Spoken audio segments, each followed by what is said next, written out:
કચ્છથી સમાચાર એર ઇન્ડિયાની ફ્લાઇટ ફરી એકવાર વિવાદમાં આવી છે। ભુજ મુંબઈ ફ્લાઇટ આજે રદ કરવામાં આવી। 2 કલાકથી વધુ સમય પ્રવાસીઓને બેસાડી રાખ્યા અને પછી ફ્લાઇટને રદ કરી નાખી। ટેકનિકલ ખરાબીના કારણે ફ્લાઇટ રદ કરવામાં આવી હોવાનું એર ઇન્ડિયા તરફથી કહેવામાં આવ્યું છે। ફ્લાઇટ કેન્સલ થતા પ્રવાસીઓને ખૂબ હાલાકીનો સામનો કરવો પડ્યો। ભુજથી મુંબઈની ફ્લાઇટ 2 કલાક પ્રવાસીઓને બેસાડી રખાયા અને પછી પ્રવાસીઓને કહેવામાં આવ્યું કે ફ્લાઇટ હવે નહીં ઉપડે કેમ કે રદ કરવામાં આવી છે, જેના કારણે કેટલાય પ્રવાસીઓ જે ભુજ પહોંચ્યા હતા એરપોર્ટ ઉપર મુંબઈ જવાનું હતું તેમને જે અટવાઈ ગયા। ફ્લાઇટ કેન્સલ થતા પ્રવાસીઓ ખૂબ હેરાન પરેશાન થયા। રોજ જોવા મળ્યો પ્રવાસીઓમાં।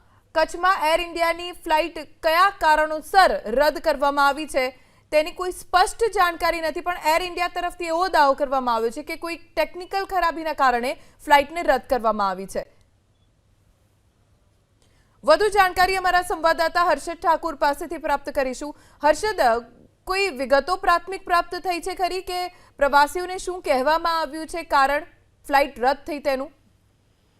ધોની, આજે ફરી એકવાર ભુજ મુંબઈ એર ઇન્ડિયાની ફ્લાઇટ જે છે તે રદ થતા પ્રવાસીઓમાં રોષ જે છે તે જોવા મળી રહ્યો છે। આજે વહેલી સવારના જે ભુજથી મુંબઈ ફ્લાઇટ જાય છે એર ઇન્ડિયાની કે ટેકનિકલ ખામી હોવાના કારણે કેન્સલ કરી હોવાનું એર ઇન્ડિયાનું કહેવું છે, પરંતુ 2 થી 4 કલાક સુધી પ્રવાસીઓ જે છે તે બેઠા રહ્યા અને ત્યારબાદ ફ્લાઇટ કેન્સલ કરી દેતા રોષ જે છે તે પ્રવાસીઓમાં જોવા મળી રહ્યો છે। અત્યારે જે પ્રમાણે માહિતી મળી છે તે પ્રમાણે એર ઇન્ડિયા દ્વારા હજી સુધી પણ કોઈ પણ સગવડ જે છે તે કરવામાં નથી આવી। ટેકનિકલ ખામીના કારણે ફ્લાઇટ રદ કરી દેવાની વાત જે છે એર ઇન્ડિયાએ કરી છે। સતત આ બીજી વાર જે છે તે કચ્છમાં એર ઇન્ડિયાનો બનાવ બન્યો છે। ભુજથી મુંબઈની બીજી ફ્લાઇટ જે છે તે આ રીતે કેન્સલ કરવામાં આવી છે। જી ધ્વની। હર્ષદ, આભાર જાણકારી આપવા માટે।